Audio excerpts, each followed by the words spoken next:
Good evening, Professor Storr. I'm coming to do my answer for challenge number one.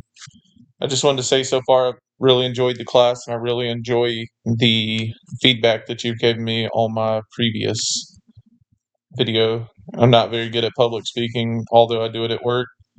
I hope to learn through this class how to combat that. The part one was two different videos we watched. One was a short video, one was a longer video.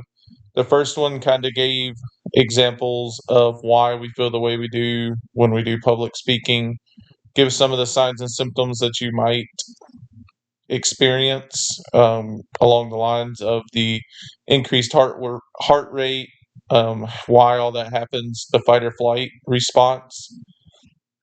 You're worried about the way that the public's going to perceive you, so your brain tells you to run. What causes all that was the hypothalamus, which triggers the pituitary glands to secrete ACTH, which causes the adrenal glands to dump adrenaline into the blood. That can make all the heart rate increase, your palms to get sweaty, your blood pressure goes up, and your pupils dilate. You have muscular skeletal tension. There also gave a couple examples of how to combat that. Said one of them was practice a lot, so you're really familiar with what you're saying, so it's kind of just second nature to say it. And the other one that I remember was when right before you go on stage to stretch your arms up, take a deep breath, kind of relax, and that will trick your body into thinking that you are relaxed, even if you are having that anxiety. Video number two was a speaker. It was the longer of the two videos. He went into some of the things that he has done, talked about an old lady that hasn't spoke, but she wanted to speak at a wedding. So he coached her and she was able to do that. Some of the things he was teaching us was how to manage that anxiety. He said it was a two-pronged approach. Also, he was saying that one of the ways to do it is just to accept the anxiety and greet the anxiety. Anxiety is not always a bad thing.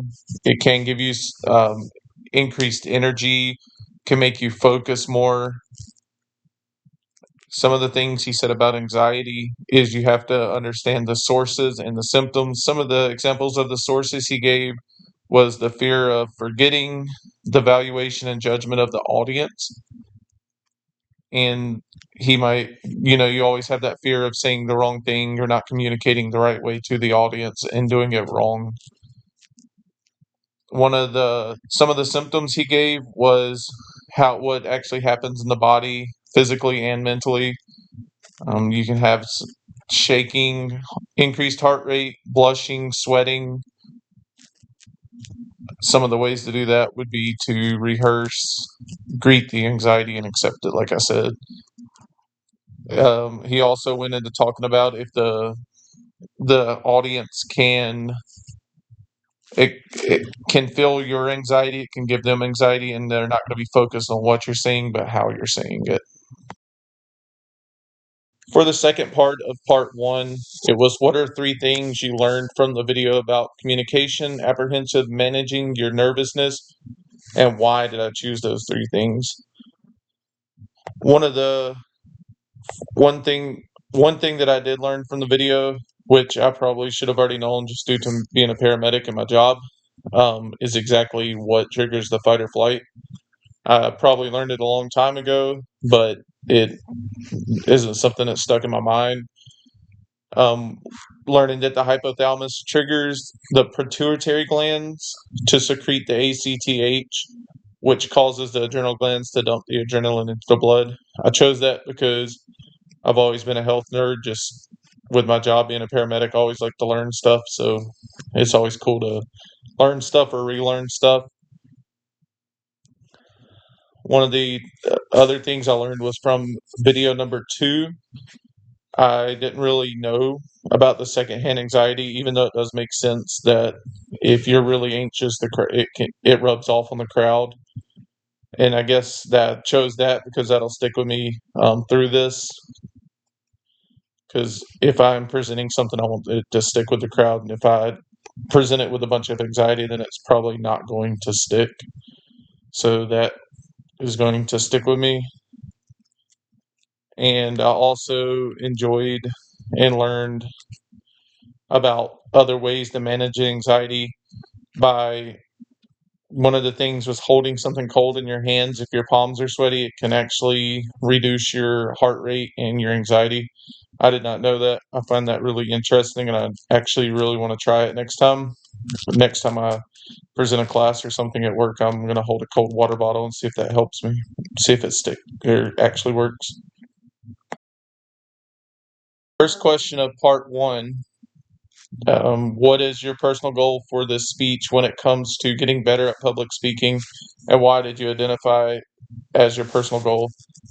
I guess it would be saying the word when I'm talking. My wife's actually been by my side when I've done all of these so far, and she says all I do is say every 5 minutes. So I think to be able to sound more professional and give better speeches, I need to probably stop saying as a filler. Bullet point, it is, what is the topic for your speech? Well, I'm going to be a dad again on September 24th, so I think a lot of people, when they go to college and start their college career, their younger generations probably don't have kids. So I'm going to choose the topic of changing a baby's diaper. I will not be using a live baby. I will be using one of my daughter's baby dolls. Just want to teach people how to change a diaper. I actually probably need to practice because it's been 10 years since I've done it. Bullet point, why did I choose this topic? I chose this topic because it's been a while since I've changed a diaper, and I want to make sure I remember how to do it before the baby gets here, because if not, then it's not going to be very fun. I chose this topic because I do know how to do it, or I did know how to do it, and I also think it's good knowledge to have in life because you never know when you're going to be stuck with a stinky baby that needs a diaper change. And I considered the audience by just the typical age group for college kids. And I feel like it is a good fit for the audience because there might be people that don't have brothers and sisters that might be wanting to have kids in the future. For bullet point number 4, what will you say in the introduction to build in the relevance and significance of your topic? I think some of the stuff I've learned is to grab attention so people want to learn what you're going to say. So I think making it a little funny by carrying the baby doll in the card carrier and kind of have my daughter say, "Ooh, it stinks," pull the baby out and say, "Hey, you ever been around a stinky baby and need to know what to do?" And kind of go into my presentation off that way. Point number 5, my main point to this speech is to make sure you can efficiently and properly change a diaper, give the steps, the supplies you need, and a step-by-step guide what to do. So if you ever are in this situation, you can remember. Make sure that I hit the important parts, and also make sure I grab the audience attention and keep it the entire time. Beginning of my presentation, I will grab the audience attention with a little bit of humor, something that they can maybe relate to if they have younger siblings or family members that's had babies and they've been around them. By having the baby, make it like the baby stinky, take them in there to change them. I will give the step-by-steps, what equipment that might be needed, well, equipment that comes from work, what kind of supplies you might need, wipes, diapers, maybe a change of clothes if it's a bad one. Go through it, and then at the end, kind of end the story as I started it by putting the baby back in the car seat and maybe walking out the front door with my daughter and her not saying that the baby's stinky.